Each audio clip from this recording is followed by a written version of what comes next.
hubungan bilateral Indonesia-Singapura memanas. Meskipun hal tersebut merupakan hal yang lumrah dikaitkan dengan masalah sensitivitas politis dikarenakan politik Ganyang Malaya atau konfrontasi antara Indonesia-Malaysia pada tahun 1963 sampai 1965. Saat itu Singapura masih belum memisahkan diri dari wilayah Malaysia. Pada saat konfrontasi mencapai puncaknya, pada tanggal 8 Maret 1965, ada 3 anggota marinir TNI Angkatan Laut yang mendapatkan perintah operasi militer di Singapura.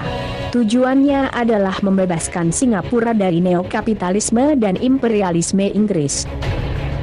Mereka, Usman, Harun dan Ghani bin Arud, berhasil masuk Singapura pada tanggal 10 Maret 1965 dan meledakkan McDonald House, 3 tewas, dan lainnya mengalami luka-luka. Setelahnya, Usman dan Harun lari melalui jalur pantai dengan perahu motor yang berhasil disergap patroli Angkatan Laut Singapura 13 Maret 1965, sementara Ghani yang kabur melalui jalur lain selamat memasuki wilayah Indonesia. Usman Harun diadili di pengadilan Singapura dan dihukum gantung 17 Oktober 1968, dan sejak tanggal itu, Soeharto membekukan hubungan diplomatik dengan Singapura. Jenazahnya dikembalikan ke Indonesia dan dimakamkan di TMP Kalibata. Keduanya ditetapkan sebagai pahlawan nasional melalui keputusan Presiden nomor 050-PK 1968. Pada 1973, PM Lee Kuan Yew menabur bunga di TMP Kalibata, mengakhiri hubungan dingin antara kedua negara. Kini, muncul ketegangan diplomatik baru saat Singapura memprotes Indonesia saat penamaan sebuah kapal perang Indonesia, KRI, dengan nama Usman Harun. Indonesia dianggap tidak memiliki sensitivitas bertetangga dan mengoyak luka lama. Singapura juga membatalkan undangan kepada 100 pejabat militer Indonesia dalam perhelatan 2014 Singapore Air Show. Selain itu, Singapura juga melarang KRI Usman Harun masuk ke wilayahnya. Tidak hanya protes soal nama KRI saja, Singapura kini bersikap tinggi hati. Hampir setiap tahun Singapura protes terkait asap yang berasal dari Sumatera, padahal asap itu dihasilkan dari perusahaan Malaysia dan Singapura sendiri. Belum ada reaksi dari Presiden RI, sementara Menhan dan Menlu menanggapi dengan dingin. Menko Polhukam tidak mau ambil pusing dari tingkah Singapura itu. Komisi 1 bereaksi keras. Mereka menganggap Singapura berlebihan dan telah mencampuri urusan dalam negeri Indonesia. Seorang anggota Komisi 1 DPR RI menyatakan Singapura tidak tahu diri, mengingat selama ini Singapura diuntungkan dari sisi ekonomi. Ia menambahkan banyak warga Indonesia yang mengisi hotel-hotel dan memborong barang-barang di toko-toko mereka di Singapura pada setiap weekend dan libur panjang. Singapura dianggap lebih membutuhkan Indonesia daripada sebaliknya. Sebenarnya Singapura tahu diri, mereka tidak akan berani apabila Indonesia punya presiden tegas seperti Soekarno. Mereka juga tidak akan berani apabila Indonesia mempunyai seorang presiden yang sangat berwibawa tinggi seperti Soeharto. Sayang, kewibawaan dan ketegasan keduanya tidak ada dalam pemerintahan yang sekarang, sehingga Singapura berani melecehkan bangsa Indonesia. Keduanya memang pemimpin hebat yang tidak pernah bisa diremehkan oleh Singapura. Sedikit tersinggung, maka harga diri bangsa taruhannya. Soeharto pun akan berani bertindak tegas yang tentu akan didukung elemen bangsa yang lain. Soeharto sangat berwibawa saat berkuasa, membuat PM Lee Kuan Yew datang menabur bunga di makam Usman Harun, tanda pengakuan akan kepahlawanan keduanya. Kini, di parlemen Singapura dan pemerintahnya terus berwacana terhadap KRI Usman Harun. Mereka uring-uringan sendiri, setelah protes tidak resmi, via telepon, disampaikan Wakil Perdana Menteri kepada Menko Polhukam pada hari Kamis, 6 Februari 2014 lalu, dan Menlu Singapura kepada Menlu Indonesia. Sampai di sini, akankah terjadi perang antar kedua negara? Sebagai negara persemakmuran, Singapura tidak pernah dan tidak berani akan menyerang terlebih dahulu. Aturan dalam Traktat Militer 5, negara FDPA pun demikian, tidak akan menyerang terlebih dahulu. Tindakan yang dilakukan Singapura adalah memancing Indonesia menyerang terlebih dahulu. 2 pesawat tempur F-16 Singapore Air Force yang bermanuver ke wilayah Indonesia di Kepri adalah tindakan memancing. Apabila Indonesia terpancing dan menyerang terlebih dahulu, Singapura akan secara resmi berperang dengan Indonesia. Lalu apa yang terjadi jika pecah perang antara Indonesia dan Singapura? Yang pertama, kebutuhan minyak mentah dan BBM Indonesia sebesar 1,4 juta barel per hari, sebagian besar atau 920.000 barel per hari, diimpor dari Singapura, yang membeli dari negara-negara Timur Tengah. Apa yang terjadi apabila Singapura dan Malaysia menyetop impor BBM ke Indonesia? Yang jelas, semua kendaraan tempur seperti pesawat jet tempur, kapal dan kapal selam perang, tank, dan semua peralatan tempur tidak dapat beroperasi dalam waktu yang relatif lama, 6 bulan.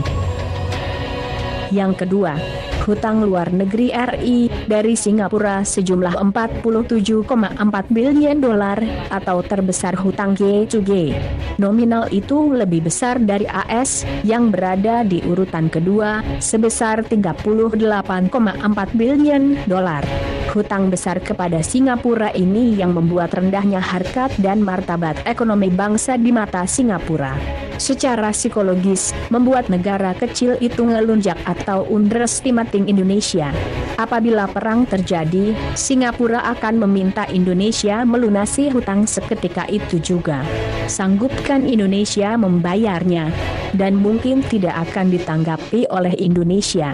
Highly dependent on that, membuat kita lemah secara diplomatis terhadap Singapura.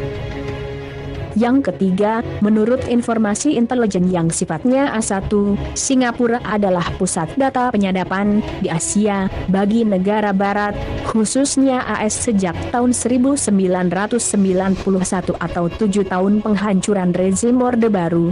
AS telah gencar menyadap semua informasi rahasia negara Indonesia dan pusat data NSA saat itu dan hingga kini adalah Singapura.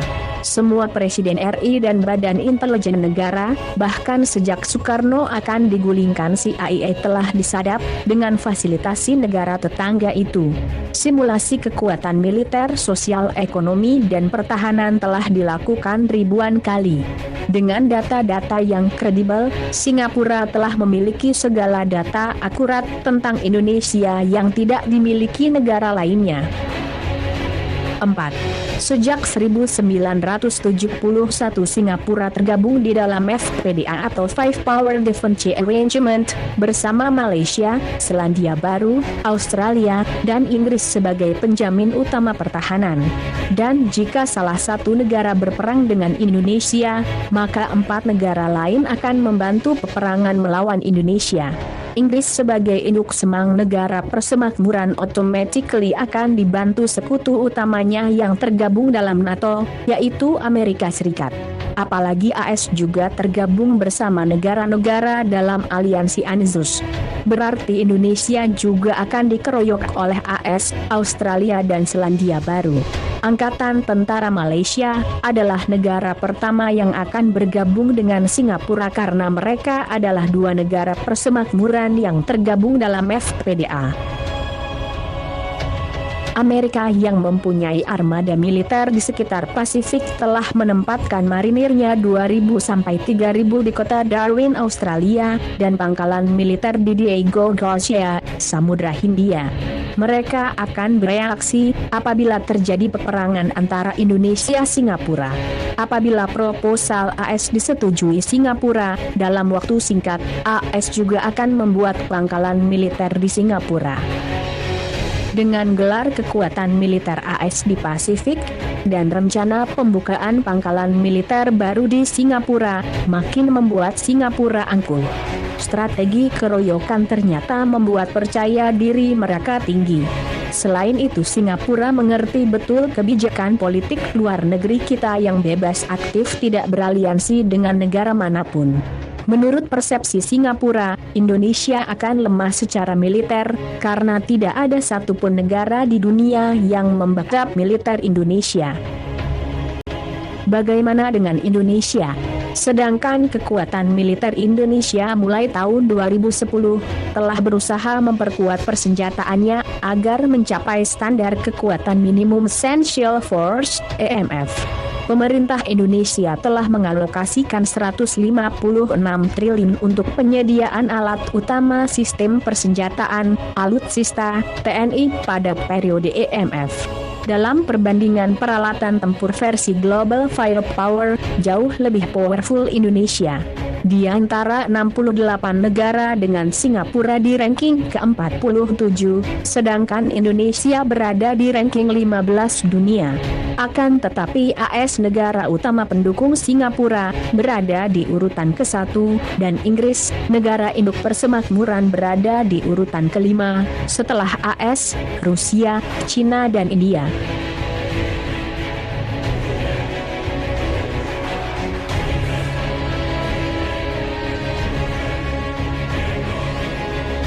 Lalu siapa yang membantu Indonesia apabila terjadi perang? Apabila terjadi perang dengan Singapura, Indonesia yang tidak tergabung dalam aliansi militer manapun tentu akan secara single fighter bertempur sendiri.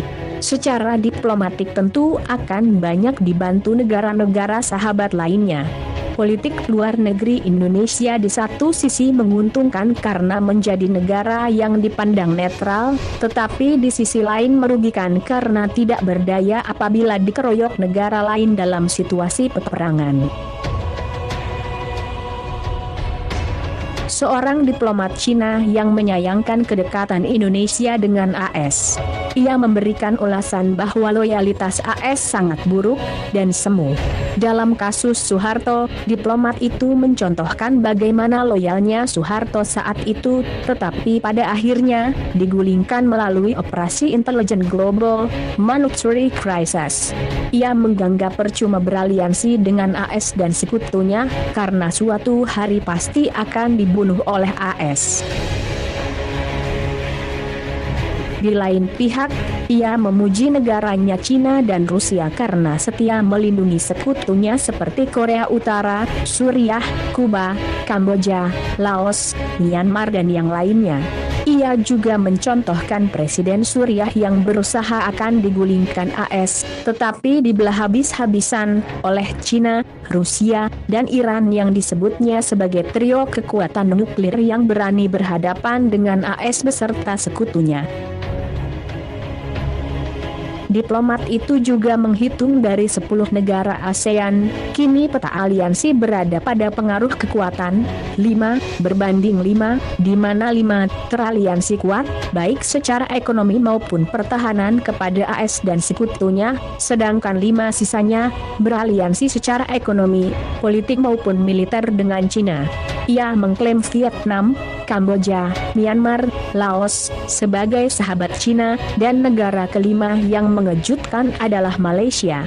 PM Najib Razak kini condong ke Cina secara underground karena AS secara finansial mendukung tokoh oposisi Anwar Ibrahim meskipun masih terjalin kerjasama militer dengan AS. Singapura melancarkan isu-isu sensitif menurut diplomat itu karena AS ingin mempermalukan Presiden RI di akhir masa pemerintahannya agar terlihat penakut dan hancur secara politik. Memang, Indonesia dan Singapura tidak mungkin berperang pada saat sekarang ini. Apabila ditarik ke masa depan, ada kemungkinan berperang secara fisik, meskipun kecil. Namun hikmah dari ketegangan diplomasi ini adalah perang strategi pertahanan dan ekonomi ke depan, dengan cara-cara sebagai berikut. 1. Melepas ketergantungan hutang luar negeri Singapura, dan membayar seluruh kewajibannya. 2. Melepas highly dependent on oil import dari Singapura, dan mencari alternatif lain. 3. Melepaskan pengaruh AS dan Singapura dalam bidang data intelijen. 4. mencari cara agar uang dan investasi di bank-bank Singapura yang konon 60% milik orang-orang Indonesia dapat kembali ke tanah air, atau setidaknya keluar dari Singapura. 5. Menyadarkan orang Indonesia agar tidak lagi berakhir pekan dan berwisata ke negara Singapura dan mengalihkannya ke wisata Nusantara. 6. Meninjau ulang investasi perkebunan milik Malaysia Singapura yang menyebabkan terjadinya kerusakan lingkungan akibat asap yang selalu menjadi masalah tahunan. Hikmah dari perang dan naiknya tensi diplomasi adalah momentum untuk memperbaiki segala kebijakan yang terkait dengan Singapura. Meskipun suatu hari tensi ini mereda dan Singapura terlihat ramah kembali, ada baiknya kita tetap mereposisi strategi diplomasi terhadap Singapura. Buka dengan jelas bahwa ada sekitar 4.000 triliun rupiah uang orang Indonesia yang parkir hanya di Singapura saja. Pantaslah Singapura negara kecil yang kaya raya, karena berhasil menarik banyak uang orang Indonesia ke sana. Uang yang ditaruh di Singapura itu bukan hanya uang yang disembunyikan supaya bebas pajak saja, tetapi juga uang-uang haram dari illegal logging, illegal fishing dan banyak illegal lainnya termasuk uang korupsi. Pemerintah Singapura sejak dulu membuka negaranya untuk menerima uang haram dari Indonesia dan mengelolanya. Mirip ikan kecil remora yang selalu menempel pada ikan hiu. Ada simbiosis mutualisme antara konglomerat dan pejabat hitam di Indonesia dengan negara kecil Singapura. Dan sekarang Singapura terancam. RUU Pengampunan Pajak atau Tax Amnesty sedang digerakkan oleh Jokowi. RUU itu ketika disahkan DPR akan seperti buah simalakama bagi mereka yang punya uang di luar negeri. Lu mau masukin duit lu ke Indonesia dan kami kasih ampun, atau kami tangkap karena penipuan pajak, tegas dan tanpa ampun. Ketegasan ini memang perlu, karena Indonesia sangat butuh modal untuk membangun infrastruktur berskala masif. Kebutuhannya sekitar 500 triliun per tahun, dan daripada utang terus, lebih baik mengorek apa saja yang kita punya. Jadi bisa bayangkan ketika uang 4.000 triliun rupiah itu ditarik dari Singapura. Yang jelas Singapura akan mengalami kekeringan likuiditas. Ekonomi mereka pun akan anjlok pada titik terendah. Belum lagi ketika infrastruktur Indonesia sudah selesai, maka mimpi Singapura untuk menjadi negara tempat investasi terbaik di ASEAN pada 2020 hancur sudah. Lagi mana? Mereka sebenarnya tidak punya sumber daya apa-apa. Bandingkan dengan Indonesia yang luasnya tak kira-kira. Jokowi seperti menghisap darah mereka habis-habisan sampai mereka butuh transfusi nantinya.